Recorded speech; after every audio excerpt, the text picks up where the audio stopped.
Off the track is Chaz. Mostert is off here at turn 5. The reigning champion has bowled a wide down here at turn 5. Will drop him well outside the top 10. He's going to pull in behind Andre Heimgartner and maybe Anton De Pasquale as far back as 14th or 15th. Seriously, no one told me any oil down at all. I was just about to finish the sentence. If Chaz Mostert's got caught out on the oil that his teammate put down at turn 4 and 5. Oh, Anton! Wow. At the thing, he's got the speed. He's got to be calculated with the decision and make the right decisions early in this race. Bit of debris from one of the cars that was kicked off the racetrack there at turn 10. The Erebus drivers were side by side. That's Job Stewart. Beautiful solo energy livery on the number 9 Chevy Camaro from high above the Hidden Valley Raceway here in Darwin. It's Waters, Payne, De Pasquale, Mostert, Feeney, the top 5. Standing time of 1:15.2 for Cameron Wood. Fight the championship leader. He was on attack yesterday, defence today, it doesn't matter. Brodie Kostecki leads the Repco Supercars Championship for a reason, and he wins again in 2026. Brodie Kostecki on top, close behind Ryan Wood, under pressure from Will Brown, clings onto 3rd place. So Ryan Wood close when they get down to turn 2. Stewards have imposed a 15-second time penalty to car 3 for a driving infringement. So Aaron Cameron will be penalised for that contact with Cooper Murray, which is fairly understandable. And that was the word from Motorsport Australia and the race director, James Taylor. So Feeney has got right to the rear wing of the Toyota Supra. The battle is now on for... First about 5 ball fire passes of this 84 lap race today, down here at turn 4. So has had shades of yesterday. Round the outside was De Pasquale on Will Brown. Went the long way around to get the job done. Don't see that too often. With the Welsh Chevy Camaro, here it was from the in-car. The former Formula Ford champion of Australia back in 2013 before he headed to Europe and raced. Again, sending it hard down the high side. A bit of feeling in the mid-pack, but it's the Supra that leads. Heimgartner leads lap number 1 for Brad Jones Racing, but right on the tail is the series leader, Brock Feeney.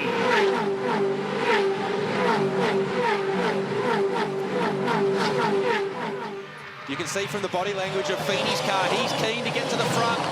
You can manage the tyre more effectively if you're at the front of the field. He gets tighter off the hairpin. Can he stay at that? Together, we're not going to bother about margins now. Kostecki's there. So I think it's safe to say, fight on. The battle is on for the race lead. 6 laps remain in the golden hour at Ruapuna Raceway, the ITM Christchurch Super 440. And we saw at turn 2 how much Brodie Kostecki made up on entry to the mid-corner. That's the fresher front. Much fuel into the car as we can. Cameron Hill needs to get as much Supra as he can down the inside of Zach Bates. He's pretty stout in his defence here. There was a bump through 9, there's a bump through 10, this is turn 11. There's more bumping there. He's going to get good run out of here. A little bit of side draft now, and this might be everything that he needs. Oh, the Canberra fight. Get on it. We should call it the Mark Webber Cup for supremacy. I don't know. Reynolds, Kostecki, Heimgartner and De Pasquale are your top 5 with Feeney, Wood, Cameron Hill, Cameron Waters and Tom Randall all inside the top 10. Matt Payne's been our biggest mover so far, up 6 positions from his qualifying spot.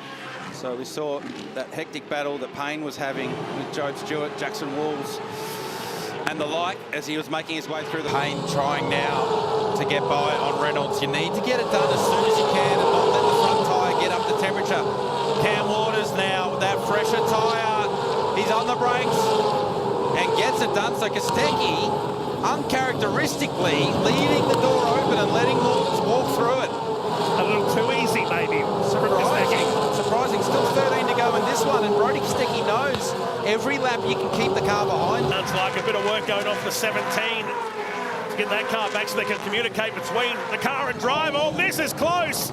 This was mega close between Bates and Reynolds and could have ended in tears. There'll be a position change here, or there could be more. Nearly 3 wide on the way to turn 6. How do they get away with that? How did they get to the other side of turn 5 with those cars with 8 wheels on them between the 2 of them? It's a bit of rage going through there, wasn't it? Wow. Wins the bottom into pit lane now as I was just about to say, our leaders on track are going around. Oh, this is close, right out towards the wall. Into turn one, it's really dirty up against the wall. The grip's still there. Declan Fraser not part of this battle. He's still yet to pit. Well, he is. That is for position, but both those guys were trying to use Declan as an opportunity. Cam to defend, Matt to attack. Wow, that was busy. Oh, the rookie. Oh, now the start. Half of this one. Track position matters and they're prepared to fight for it. Ojeda up the inside and Heimgartner carted off the road. Tumbling down the order. A racing stuck from Jaden and then he gets another whack for his efforts from Chaz Mostert, the Mobile One Optus racing car. Friendly Super fire. And this has been a shocking opening lap for Andre Heimgartner. Showed you the lap one position loss stat. What about lap Supercar's career? Reynolds more, let's be honest, as Cooper Murray tries to get the total car in the mix as well for Erebus after a strong start to the race, down to 19th after being turned around at turn 4. That contact with Aaron Cameron. He's going to get the spot. Reynolds is on the outside, the Snowy River car, and Cooper Murray Changing lanes in a hurry, trying to get around Cam Hill, and does that job nicely. Uses the side draft of the fellow Super runner to move up a spot. Mostert up to 15th. As he starts the recovery job after a poor qualifying, starting this race out of 17. Yesterday's race winner. Up into 15th position now. Jaden Ojeda has dropped down 7 spots with the fastest car on the circuit now in the 52.7. To the race 14 winner and reigning champ. Kostecki has to regroup.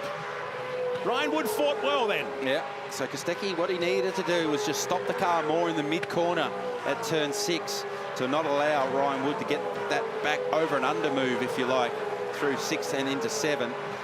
Because if he completed that pass there, then obviously he would have to worry about Wood getting back. Di Pasquale next, side by side at turn 1. Down the inside goes Will Brown. Golding's on the outside. Hung out to dry as Chaz Mostert looks to squeeze the Supra down. And they're going to go side by side. It's a little change of direction here to the right. And then a big send at turn 3. They call this corner pothole. And they drop wheels up on the outside, out very, very wide. Back of the top 10. And going around the outside was... So that was massive for Ryan Wood. Look a bit further back. Crunch into the back of Jackson Walls. But the concertina had started earlier there for Walls in the Objective Racing car. Left of screen. You can see Ryland Gray. Yep, the world had stopped at turn 8 and Jackson Walls hadn't realised. So here we are on board here with Aaron Cameron again, involved in all the skirmish. Watch up, Jackson Walls ahead. Ryland Gray into him.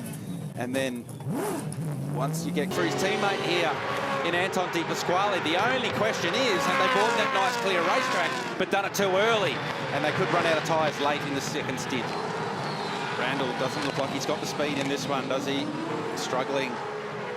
Dropped off the rear bumper of the Will Brown Matt Payne battle, now coming under pressure from James Golding and Kai Allen in their fellow. First sector is pretty much the second half of the front straight, so it's all about top speed.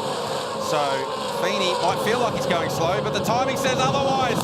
Waters has another look up the inside. Kostecki defending again. He's a little bit wide. Can Waters get there? Up on the curb, tucks back in behind. Di Pasquale waiting to pick up the pieces. Should something go wrong between these two? So he goes into the lead while Kostecki still trying to work Payne. Up the inside this time. A little bit of rub, a little bit of contact on the final turn. But we've got a good old-fashioned drag race coming down. And Tuck's in front. He'll try and use the side draft at 270 kilometres an hour. This is awesome. I hope he switches him on the brake. Yeah, I think Brody's going to stay pretty tight here. And does it, but my goodness, did he have to work? Chaz thinks better of trying to cross him. There you go. Have a go at the closing speed.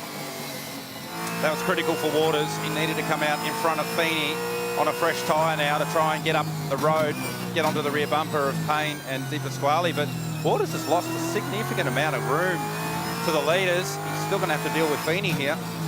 Just looking in the background, Matt Payne slowing. Matt Payne slowing. He was on the rear bumper of Kai Allen. There he is, and the wheel's gone. Lost a wheel.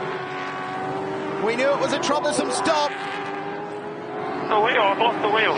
Copy that, mate. Can you get it back? Can you get it back? They're not far away from pit entry. The question's, where's the wheel gone? And it's going to be pretty hairy for everyone. Brenton Grove watching on. Wow, they've done well. Oh, around goes Cooper Murray. We were just talking up about this performance. He was running with Aaron Cameron and Jaden Ojeda. And there was a battle going on there down at turn 4, 60 km/h.